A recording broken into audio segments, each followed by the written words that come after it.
जो भी मीरा भोजराज जी समझा रही कि जो भी तुम्हें पाठ मिला है, दंड देना है तो दंड दो, उसमें कोई दिक्कत नहीं। भी ठाकुर जी चोर रूप में आएंगे तो दंड रूप में ठाकुर जी की सेवा होगी, और ठाकुर जी साधु रूप में आएंगे तो उनका सत्कार होगा।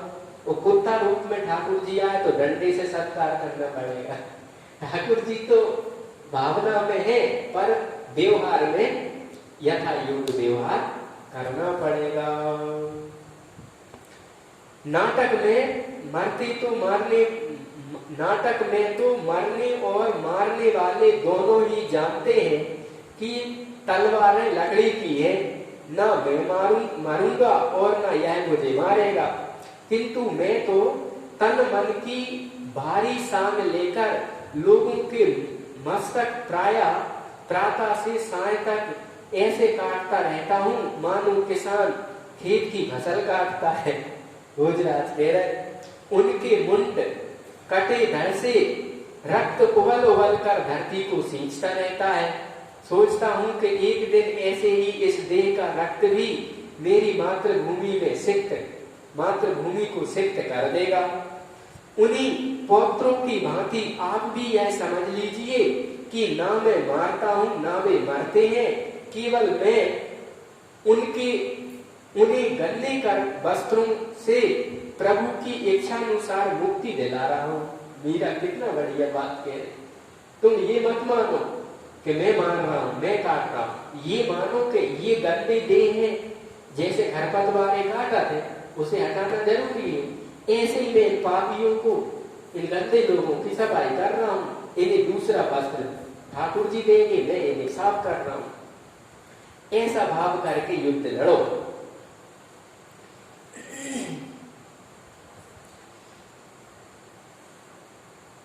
यह देह वस्त्र ही तो है। जब इस देह से बहुत सी देहों को भय उपस्थित हो जाता है तो उसे बदलना प्रभु आवश्यक मानते हैं, और किसी को या आपको निमित्त बनाकर उस देह रूपी वस्त्र को फाड़कर नष्ट कर देते हैं।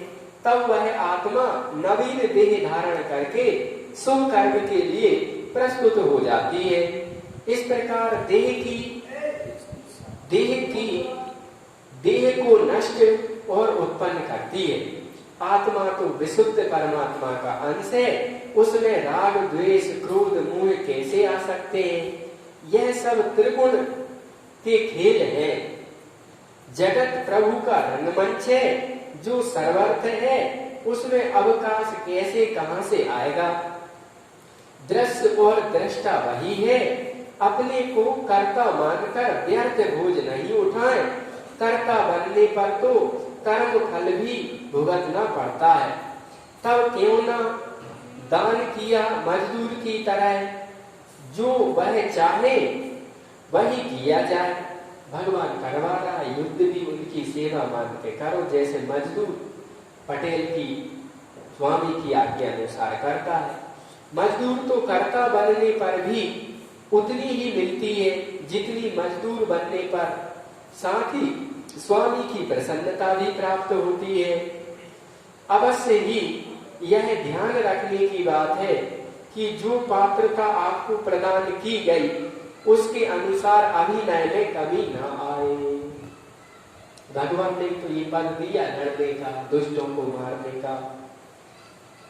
दासी ने कुंवर रतन सिंह जी के पधारने की सूचना दी।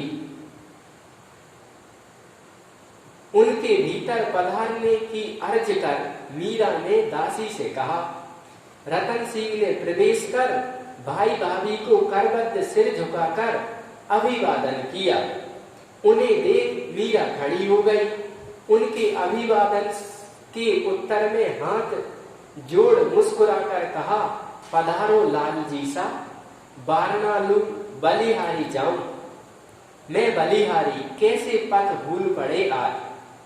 आप कभी याद करने की कृपा ही नहीं करती है भाभी सा। बहुत इच्छा रहती है आपके दर्शनों की, किंतु जिससे पूछो वही कहता है आपको भजन पूजन से अवकाश ही नहीं है कि किसी से बात करें। आज तो हिम्मत करके चला आया। रतन सिंह इनके छोटे भैया हैं भोजराज के। भैया भाभी बतिया रहे थे तो आज छोटे देवर ने सोचा मैं भाभी से मिल लूं। बिराजिए, मीरा ने भोजराज की गद्दी की ओर संकेत किया, किंतु रतन सिंह उस गद्दी को दाहिने हाथ से छूकर नीचे गलीचे पर बैठ गए। भैया की बराबरी से नहीं बैठ रहे। अरे अरे नीचे क्यों? मीरा ने पूछा। ऊपर बिराजिए। भाभी साहब, बाबूजी हुकुम मालिक हैं, उनके बराबरी में कैसे बैठूंगा? तब तक भोजराज ने बाहें पकड़कर उन्हें गद्दी पर खींच लिया और हंसते हुए बोले, समय से पहले ही बोझ मत रखो भाई, पहले उसे उठाने की शक्ति तो आए। कैसे परारना होगा? मीरा ने पूछा। साथ ही दासी को बुलाकर भोजन सामग्री लाने को कहा। नहीं नहीं भाभी, मारा बाहर सभी तैयार है, आखिर पर जाने के लिए मैं बाबूजी हुकुम को बुलाने आया हूँ। आज तो अखाड़े में भी नहीं पधारे आप, उन्होंने भोजराज को से कहा। छोटे भैया ने थोड़ा मुंह जूठा कर लीजिए, फिर दोनों भाई पधारे, मीरा ने आग्रह किया। तब तक दासी द्वारा लाई सामग्री मीरा ने बाजूट चौकी पर सजा दी। चंपा जलपात्र तथा स्थान यथा स्थान रख गई। थोड़ी दूर हांडी पाला, हाथ धोने का पात्र रखकर उनके साथ ही हाथ में राम सागर, गंगा सागर और कंधे पर हस्ताड़ा तौलिया देकर दीवार से लगकर खड़ी हो गई। मीरा ने हाथ धोने का और कपड़ा पोंछने का और भोजन सब सजा दिया। आरोगो, मीरा ने आग्रह किया। आप भी साथ दीजिए ना, रतन सिंह ने कहा। नहीं, आप दोनों आरोगो। मीरा के कहने पर दोनों भाई जीने लगे। खाना नहीं कहना चाहिए, आरोगना कहना चाहिए। तो आरोगना बहुत अच्छा शब्द है। मीरा हो जो है, चित्तौड़ में मीरा का मंदिर में आज भी मीरा के पद गाए जाते हैं। आज भी मैंने सुना है, मैंने देखा है। अच्छा, चित्तौड़ में तो फिर बेड़ता में भी होता होगा। बेड़ता में मीरा का मंदिर है। वो तो उनका क्लियर है, बाकी चित्तौड़ में सुबह शाम मीरा के पद गाए जाते हैं। वो मंदिर है मीरा। आप मीरा के कहने पर दोनों भाई जीवने लगे। आखेट की बात चली ही थी और अब आखेट पर जाने का निमंत्रण आ गया। आप फरमाइए, जिससे आप उस बात की आज ही परीक्षा कर लूं। भोजराज ने मीरा की ओर देखा। पशु वही मारे जाएं जो गांवों और जनपदों के लिए विपत्ति स्वरूप हों, जो इतने वृद्ध हों कि भोजन जुटाने में असमर्थ हों, जो टोली से अलग हो जाने पर एकल हो गए हों, ऐसे पशुओं को न मारना राजा के लिए अभिश्राप है। वैसे क्या उचित है और क्या अनुचित, यह बात किसी और से सुनने की आवश्यकता नहीं होती। भीतर बैठा अंतर्यामी ही उचित अनुचित का बोध करा देता है। मीरा ज्ञान दे रही। विवेक सबसे बड़ा गुरु है, वो सब बताता है। अंतर की आत्मा की आवाज सुनो। उनकी बात अनसुनी करने से वह ध्वनि धीमी पड़ जाती है। हर व्यक्ति की आत्मा से आवाज आते, वह बात सुनो, उसका आदर करो तो वह प्रेरणा देगी। और नहीं सुनोगे आत्मा की आवाज तो फिर वह धीमी हो जाए, शांत हो जाए। और नित्य सुनने से उस पर ध्यान देकर उसके अनुसार चलने पर अंतःकरण की बात स्पष्ट हो जाती है। अंतर से सब बातें खुलत है। जब भजन में बैठो तो अंतर आत्मा की बातें आती है, प्रेरणा आती है। फिर तो अड़चन रहती नहीं। कर्तव्य पालन राजा के लिए सबसे बड़ी पूजा और तपस्या है। अपने धर्म कर्तव्य का पालन। दोनों भाई जीव चुके तो केसर जूठे पात्र उठा ले गई और चंपा हाड़ी पाला समीप ले आई, माने हाथ धोने का। रमसागर से जल ढाल करके पहले भोजराज के और फिर रतन सिंह के हाथ धुलाए। कंधे से उतारकर हाथ पोंछने का वस्त्र उनकी ओर बढ़ाया। हाथ मुंह पोंछकर वे चलने लगे तो मीरा ने मुखवास और तांबूल पात्र बढ़ाया। पान ले रतन सिंह ने अभिवादन किया और भोजराज के पीछे पीछे बाहर चले गए। ऐसी बढ़िया मीरा जी की चर्चा भई भोजराज से। आलोचना और टीका टिप्पणी। ओहो, यह पश्चिम से आज सूर्य कैसे निकल आया भला? मीरा खड़ी होकर हंसते हुए बोली। क्या करें, जब कुंवरानी सा को हमारी सुध लेने का अवकाश ही नहीं है तो सोचा कि क्यों ना हम ही हाजिर हो जाएं। कुंवर ननद को उदय कुंवर बाईसा ने कहा। इनकी जो है ना वो ननद है उदा, हाँ उदय कुंवर कहते हैं। हाँ, वो आज मीरा से मिलने आई। और मीरा पूछ रही कि आज ये सूर्य कहां से उदय हो गया। विराजो, मीरा ने नम्रता से उदय से कहा। उसके साथ ही स्वयं भी बैठते हुए दासी से कहा, बहुत दिनों बाद हमें बाईसा के दर्शन हुए हैं। भाई तो हमारा और सभी लोगों का मुख मीठा कराओ। जोशी जी से कहना कि ड्योढ़ी पर भी मिठाई पहुंचाए। ननद की ओर देखकर मीरा ने पूछा, आपके लिए क्या मंगाऊं बाईसा? जो पसंद हो आज्ञा दीजिए। मीरा आज साथ बैठी उदा के और मुंह मीठा करने की बात कह रही।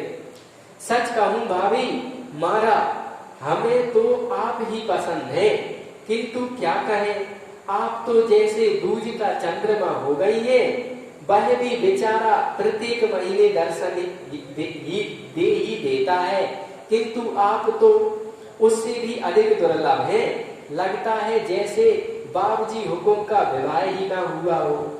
उदा कह रहे हैं, बाईसा प्रयत्न तो करती हूँ कि समय पर सबके चरण स्पर्श कराऊं, जाती भी हूँ, पर अधिक समय वहां ठहर नहीं पाती। इधर ठाकुर जी के भोग का समय हो जाता है। दिन को थोड़ा समय मिलता है तो आपके बाबूजी हुकुम बड़े लालजी सा पधार जाते हैं। वे पिछले पहर में अखाड़े में अथवा शास्त्राभ्यास के लिए पधारते हैं। तब मैं शास्त्र पुराण सुनती हूँ जोशी जी से। यदि आपको समय हो तो कृपा कर आप ही दर्शन दे दिया करें। मीरा ने उदा से कहा, मीठे स्वर में कहा। दासी मीठा पे तले हुए मेवे और मिठाई रख गई। मीरा ने अपने हाथ से मिठाई का कौर ननद के मुख में देते हुए कहा, आरोहो बाईसा। देखो कितना प्रेम है ननद से। मीरा अपने हाथ से खिला रही पास में बैठ के। ऐसा प्रेम बांटना चाहिए परिवार में। सबके प्रति प्रेम बांटे तो घर में लड़ाई बुराई ना हो। उदय कुमार बाईसा ने भी अपने हाथ से भाभी के मुख में मिठाई का कौर दिया। मेरी तो यही समझ में नहीं आता मारी भाभी मारा कि पीतल की मूरत से आपका मन कैसे लग जाता और बोलते चालते मनुष्यों से आप दूर दूर रहती। टेढ़ी बोलती है उदा। विधाता के पास संसार को चलाने के लिए बहुत प्रकार के सांचे हैं बाईसा, जिनसे वह तरह तरह के जीव मनुष्यों और उनके स्वभाव को गढ़ता है। इसमें कोई एक सांचा ऐसा भी होता जिसमें मेरे जैसा मनुष्य बनकर निकलता हो। मीरा ने हंसकर बात डाल दी। क्या जवाब दिया मीरा ने? बोले कई बते सांसे, एक सांस मुझे भी भगवान ने गढ़ दिया हजारों में से। आप तो हंस रही है भाभी मारा। बाई हुकुम नाराज हो रही थी कि घर आंगन राग भावेली और पांचा में बैठ रा गावेली। यहाँ हम कहती हैं तो मना कर देती है कि नाचना गाना नहीं आता, और अपने महल में दिन उगते ही धमाधम आरंभ हो जाती है। दासियां कहती है कि आप बाबजी हुकुम के समीप नहीं विराजती, उनके साथ भोजन नहीं करती और पलंग ओढ़ती हैं, सो क्यों और अलग पलंग क्यों ओढ़ती है? भाभी मारा क्यों? क्या मेरे भाई कुरूप है? कोई ऐब है उनमें जो आपको नहीं सुहाए? क्यों आप इतना अलग थलग रहती है? उनका जी दुखता होगा, आप क्यों नहीं सोचती, क्यों नहीं देखती कि उनका मुख कैसा श्रीहीन हो गया है, कितने गंभीर हो गए हैं वे। पहले रनिवास में पधारते ही फरमाते कि बड़ी भूख लगी है, बाई हुकुम कुछ खाने को दीजिए ना। वे विक्रम को गोद में लेकर ऊंचा उछालते, मुझे चिढ़ाते खिजाते, मैं थक कर रोने लगती तो गुदगुदी करते हुए मनाते और कहते, रो गए मती ए मारी नाजनी बहन, काल सांस रियूं पूगा देसियूं। हंसाकर ही दम लेते और अब तो कभी कभार ही यहाँ महलों में पधारते। उदा कह रहे मेरा भैया पूरा बदल गया, तुम उन्हें साथ भोजन नहीं बैठ के करती, साथ सोती नहीं, साथ उनसे मिलती बैठती और हमारे बीच में परिवार में मिलने नहीं आती। पति पत्नी को ये कहता बहुत है। मीरा बता उदा मीरा को समझा कि भैया बदल गए, पहले मुझे हंसाते रुलाते थे, अब उनका चेहरा कुमलाया हुआ है।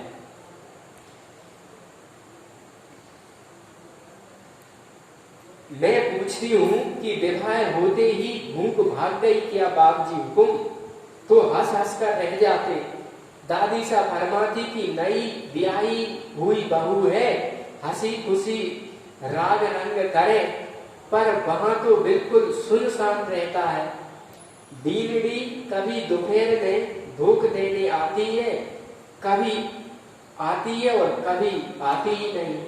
माने हमारी माता तुम्हारी सास कह रही कि दीदी कभी आते कभी नहीं आए, बैठते ही पते आते नहीं।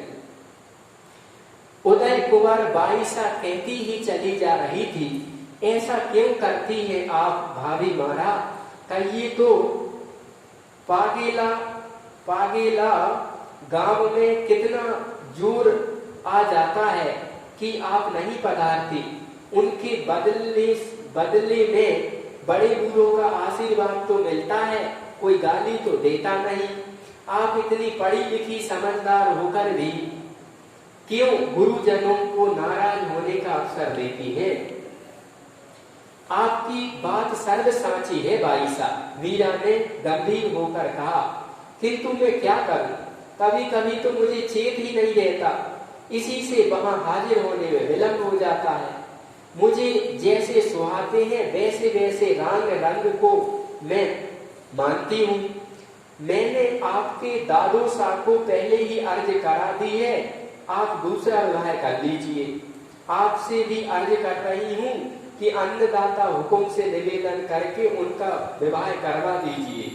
मेरा पथ न्यारा है, प्रयत्न करके भी मैं दुनिया के व्यवहारों को पूरा नहीं निभा सकती। वैसा करने की मुझे आवश्यकता भी नहीं लगती। अपनी समझ से मैं किसी को अप्रसन्न नहीं करना चाहती, पर जब बात अपने बस से बाहर हो जाए तब क्या हो? बूजी सा हुकुम, सास जी सच फरमाती है, किंतु मुझे गाली गीत आते ही नहीं, और भजन तो भगवान को सुनाने के लिए। मेरा कितना स्पष्ट उत्तर दे रहे।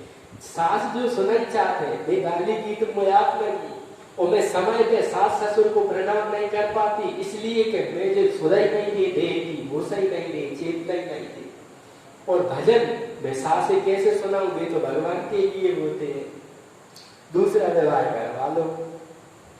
मनुष्य के लिए तो मैं गा नहीं पाती। मेरा नाचना गाना खाना पीना सोना जागना हंसना बोलना अधिक क्या अर्ज करूं? तर और मन की प्रत्येक चेष्टा ठाकुर जी के लिए है। मेरे पति गिरधर गोपाल है, मेरा चूड़ा अमर है, वह किसी के आशीर्वाद का मोहताज नहीं। वाह, क्या बात है।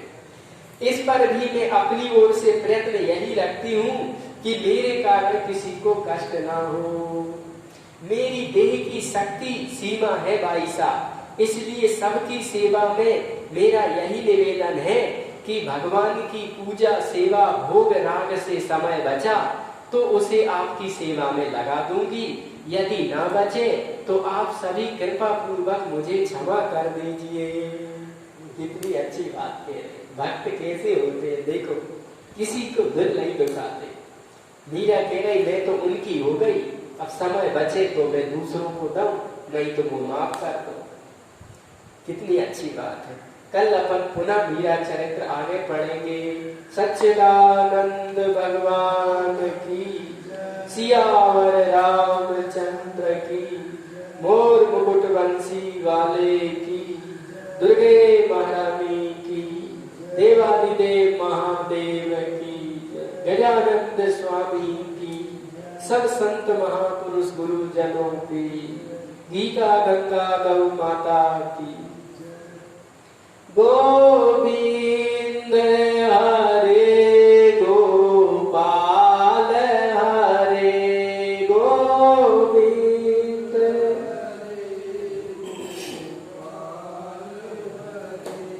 गोविंद हरे गोपाल हरे गोविंद,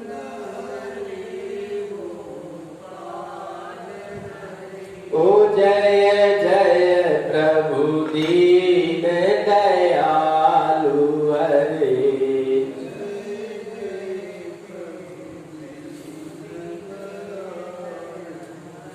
ओ जय जय